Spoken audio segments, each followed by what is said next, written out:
I hadn't planned to be in her room. It just happened, the way small accidents do. My friend had run out for something, and she'd asked me to help fix the light above her dresser.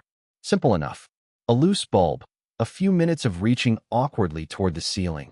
Nothing that should have made my pulse quicken. But then she said, softly, "Don't overthink it," as she handed me the step stool. And somehow, the words stayed longer in the air than the sound deserved. Her room smelled faintly of lavender and warm linen, like the quiet part of a morning. The curtains filtered the afternoon sun into a pale, forgiving gold that made everything. The books on her nightstand, the glass of half-finished water, the framed photo turned slightly toward the wall, feel private. I climbed up and tried to focus on the light fixture, but my eyes betrayed me. In the mirror ahead, she stood by the edge of her bed, smoothing the fabric of a shirt she wasn't wearing yet, her reflection caught between the folds of light. She didn't seem aware of me watching, or maybe she was, and just didn't let on. "Almost done," I muttered, pretending to struggle with the bulb. She smiled, the kind that flickered, small and unfinished. "You said that 5 minutes ago." I laughed, but it came out uneven. My hand brushed the ceiling, and I almost dropped the bulb. Her hand shot up instinctively, steadying the stool. Her fingers touched my ankle, light, careful, but that small contact sent something warm crawling through my chest. "Careful," she said. Her voice wasn't scolding. It was quieter, the kind of tone people use when they're trying not to feel too much. When I finally climbed down, she stayed close, too close for it to mean nothing, too natural for it to mean everything. The room had gone still, like it was waiting for one of us to move first. I glanced at the light, steady now, glowing, and said the dumbest thing possible. "Guess I fixed it." "Guess you did." She looked up, but her gaze didn't reach the ceiling. It lingered just below, somewhere near me. There was a pause that didn't feel accidental. She took the glass from her nightstand, sipped, then set it down again without drinking. Her hand brushed her hair behind her ear twice. Once to do it, once because she needed something to do. "I'll get out of your way," I said, half turning toward the door. But she didn't move aside. Instead, she said, "You really don't have to overthink it." And this time, her voice held something different, a softness that made me wonder what she thought I was thinking about. The words weren't an invitation, not exactly. They were a boundary wrapped in warmth. But her eyes, they contradicted her completely. I nodded, pretending to understand. "Yeah," I said. "I know." Her silence lingered after that. Calm, unbothered, almost safe. Except it wasn't. It carried a pulse I couldn't ignore, like a song that stops before the chorus. Outside, a car door slammed, probably her son's, returning. She exhaled, quiet but heavy, and stepped aside just as the front door opened. "Thanks for fixing it," she whispered, eyes on the floor. "Anytime," I said, but neither of us moved. The sound of footsteps echoed down the hall, closer now. And in that instant, before he walked in, her eyes met mine again, steady this time, unreadable, as if she wanted to say something she never would. And that silence, it said everything. The next few days, I tried not to think about her. That was the lie I told myself. But every time I passed their house, my eyes betrayed me. A glance toward the upstairs window, wondering if the light I'd fixed still glowed warm in her room. It did. And sometimes, when I caught it late at night, that soft gold against the dark, it felt like she was awake too, thinking about everything we didn't say. It wasn't supposed to be complicated. She'd always been his mom, the one who handed out lemonade after soccer practice, who asked how classes were going. Just another adult who lived in the quiet space between small talk and real life. But that day in her room, the way her fingers brushed my ankle, the way she said "don't overthink it," it shifted something. Not loud enough for the world to notice, but enough that I couldn't unfeel it. She called a week later. Said the kitchen drawer was jammed. "Your friend's at work," she added, like she'd rehearsed the line. I almost said I was busy, but I wasn't. And even if I had been, I would have gone anyway. When I arrived, she was standing at the counter, hair loosely tied, sleeves rolled to her elbows. She smiled when she saw me, that same restrained smile that never quite reached her eyes. "The drawer again," she said, tapping the handle. "It's stubborn." I kneeled to check it, pretending not to notice her watching. The smell of her perfume, faint and familiar, wrapped around me. I tugged at the drawer. It gave way suddenly, scattering utensils across the floor. "Sorry," I blurted. Didn't mean to. She laughed softly, crouching beside me. It's fine. I'm used to things falling apart. Her words hung there, unguarded. I looked up, too quickly, and met her eyes. The laughter had already faded. For a second, neither of us moved. Then she reached for a spoon, her hand brushing mine. Not a spark, not movie magic, something quieter. Recognition.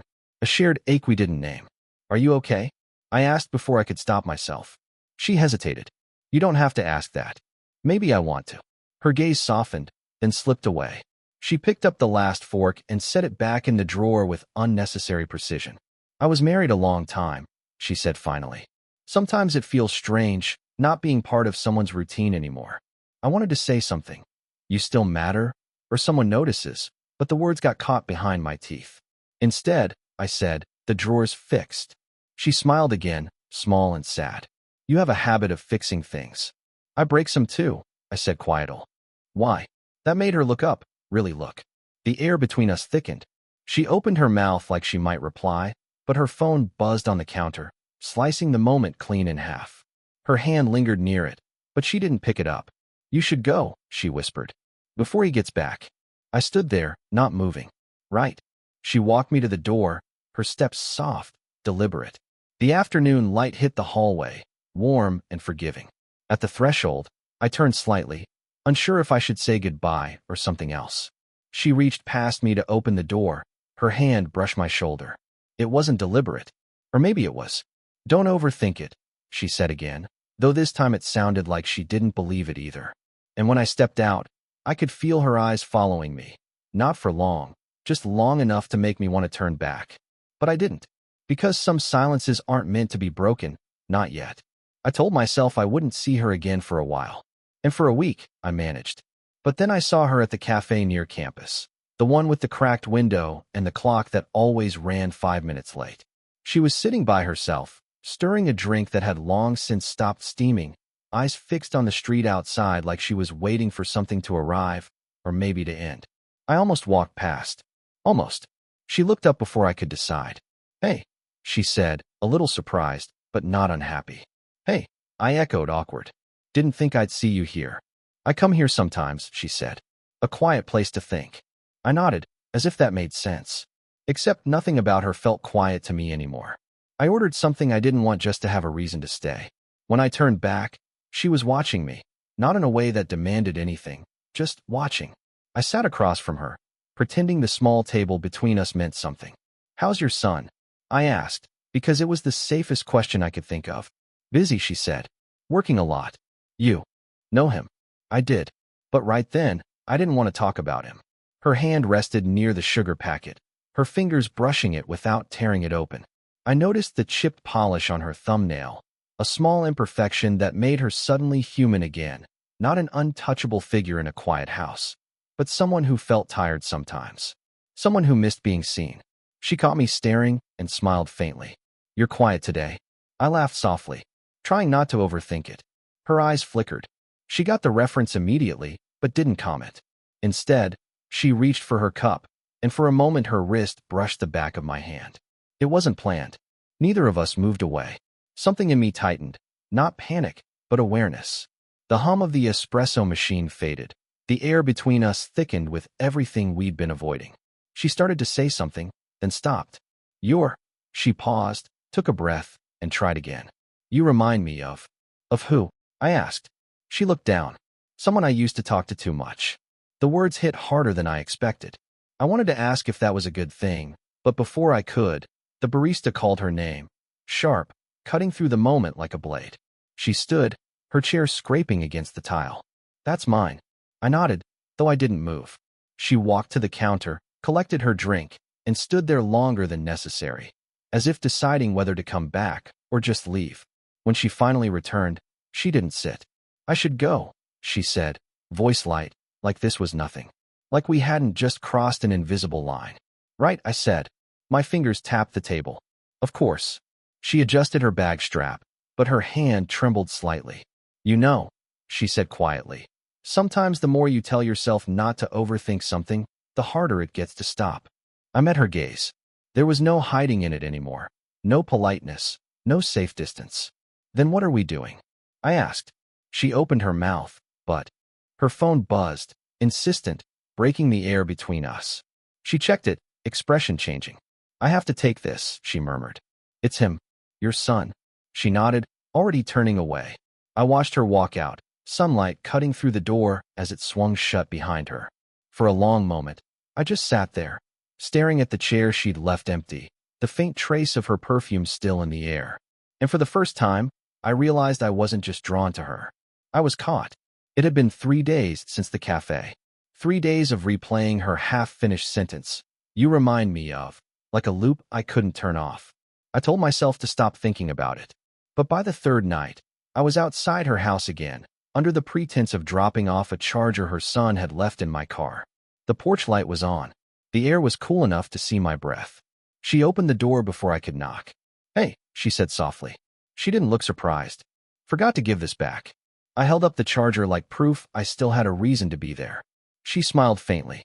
"You could have texted." "Yeah," I said. "I could have." Her gaze lingered on me for a moment too long before she stepped aside. "You can come in. He's not here." I did, and immediately wished I hadn't. The house was quiet, just the low hum of the fridge and the sound of rain starting outside. She wore a loose sweater, sleeves pushed up, and her hair was still damp, like she'd showered just before I arrived. The scent of coffee drifted from the kitchen. "You want one?" she asked.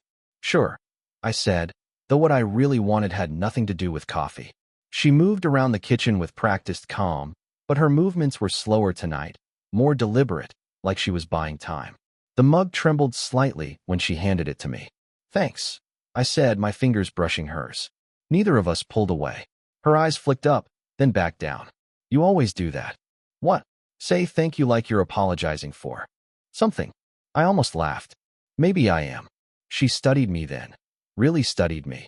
The kind of gaze that makes you feel both seen and undressed at once. "You shouldn't be here," she said, barely above a whisper. "I know. So why are you?" I looked down into the mug. The coffee had gone still, cooling faster than it should. "Because you keep saying don't overthink it.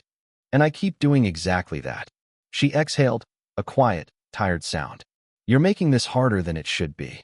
Then tell me to leave." Her eyes lifted. "Would you?" I didn't answer. Silence thickened between us, the kind that isn't empty but full of everything we won't say. Rain tapped against the window, steady and soft. She set her cup down. "You're too young to understand what this looks like." "Maybe," I said, "but I know what it feels like." Her lips parted slightly, as if she wanted to argue, but she didn't. She looked away instead, arms crossing like she was trying to hold herself still. "You think this is just timing?" I asked quietly. "I think it's dangerous," she said. Her voice shook, not with fear, but with something closer to longing. For a second, neither of us moved. Then she took a step closer.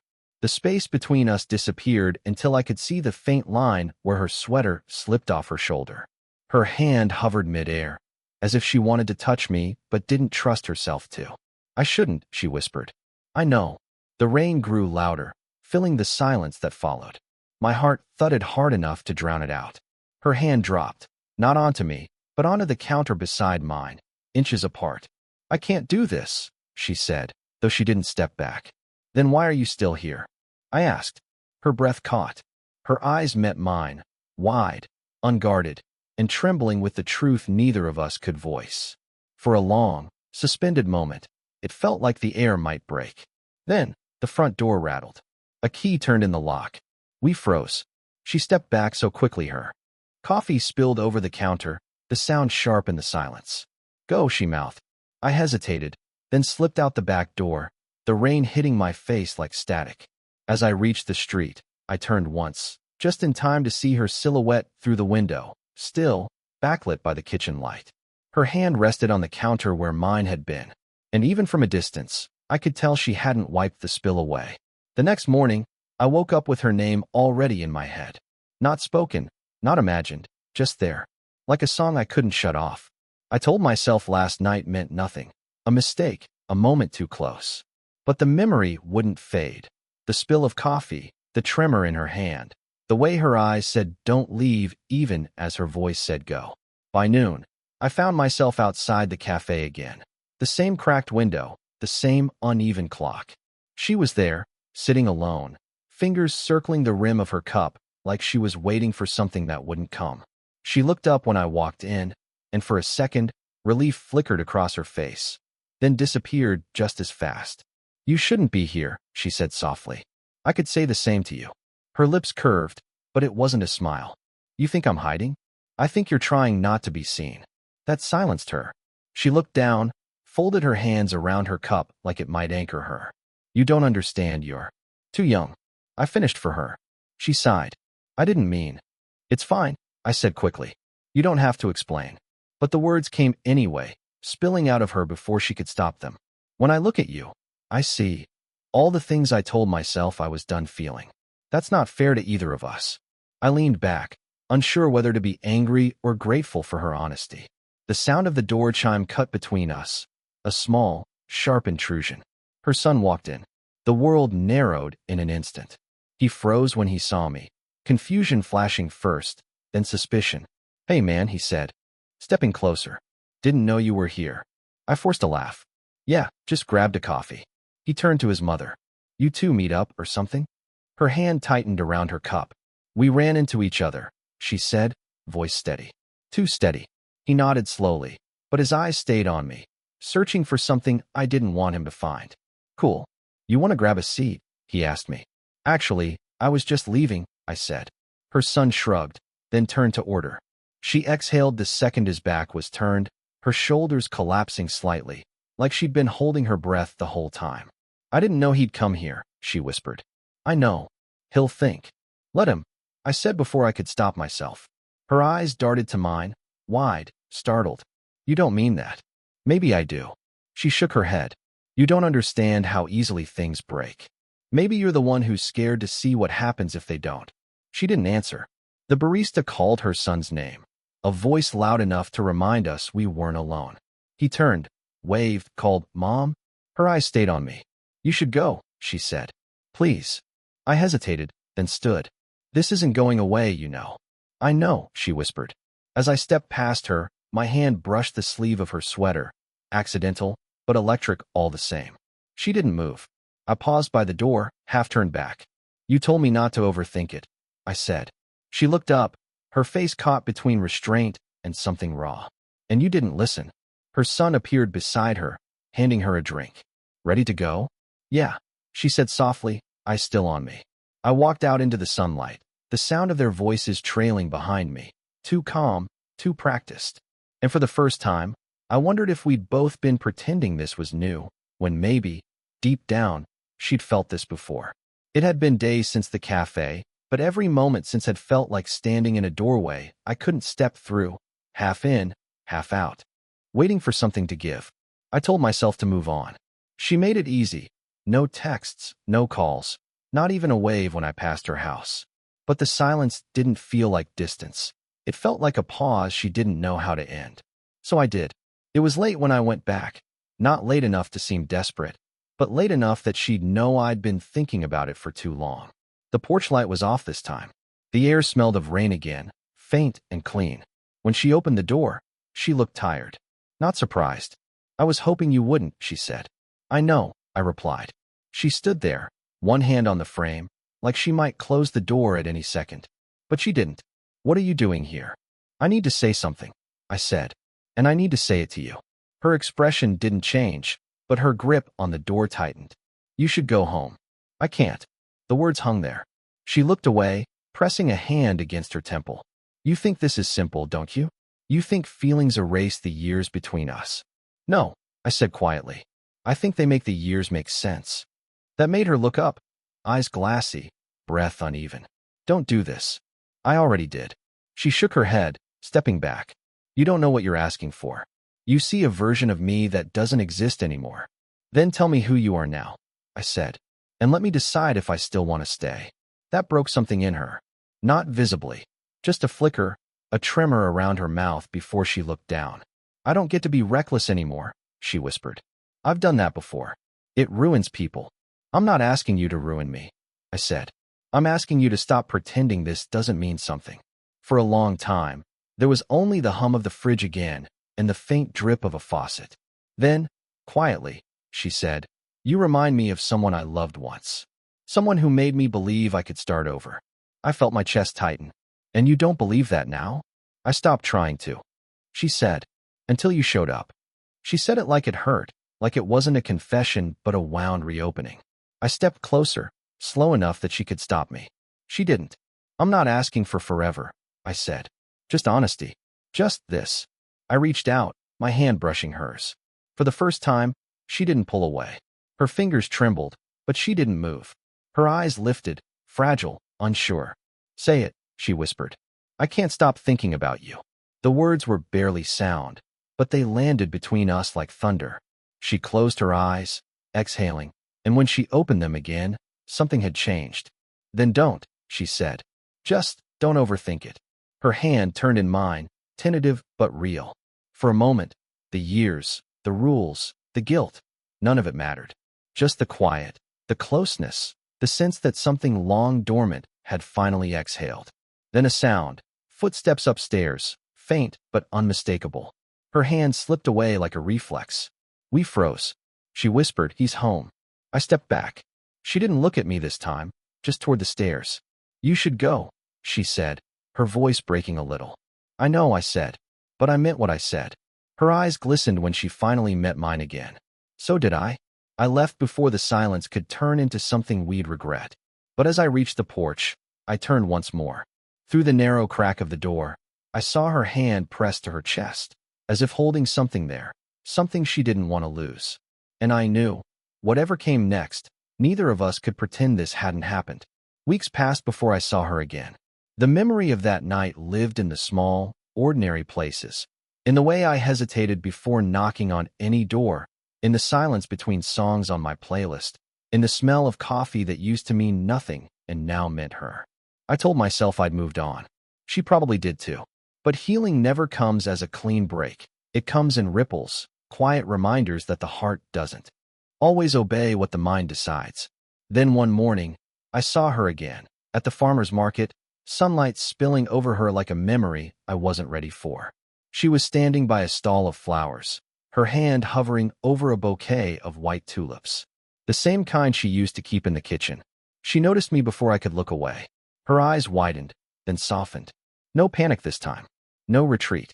Just a small, knowing smile, the kind that says, I remember too, but we survived it. We stood there for a moment, caught between what we were and what we'd become. Hey, I said finally. Hey. It was enough.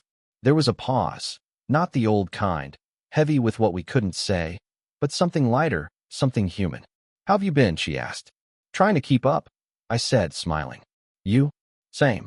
Life doesn't wait, does it? No, I said quietly. It doesn't. She looked at the flowers again, then back at me. You look older. I feel it, I said, half laughing. Guess that's what growing up does. Her smile turned wistful. You were always older than your age. Maybe that's why it hurts so much. The air between us shifted, not sharp, not romantic, but real. I don't regret what we said, I told her, or what almost happened. She exhaled slowly, eyes glistening but steady. Me neither. It was real, just not meant to last that way. I nodded. Maybe it wasn't supposed to. She tucked a loose strand of hair behind her ear, the same gesture that once made my pulse skip. You helped me remember something, she said, that I could still feel, that I wasn't finished yet. And you helped me realize, I said, that love doesn't always mean having someone. Sometimes it's just understanding them. We stood there as people passed, strangers weaving around us, carrying on with their small, beautiful lives. She reached for the bouquet again, this time choosing the tulips. She looked at them like they meant something private. Then she turned back to me. Take care of yourself? Okay, I will. And don't overthink it, she said softly. That same line from before, but this time with warmth, not fear. I watched her walk away, her pace calm, steady, not looking back. And for the first time, I didn't need her to. Because some connections don't end, they just change shape. That night, I found myself writing, not about her exactly, but about the spaces people leave behind when they teach you something real. I realized love isn't always about holding on. Sometimes it's about letting the silence mean what words never could. And maybe that's what she gave me, a kind of peace I didn't know I needed. Sparkle's reflection for viewers. Did this story stay with you? Would you have wanted them to find their way back? Or do you think letting go was the right choice? What kind of quiet, real love stories would you like to see next? The ones that end in healing, or the ones that never quite end at all?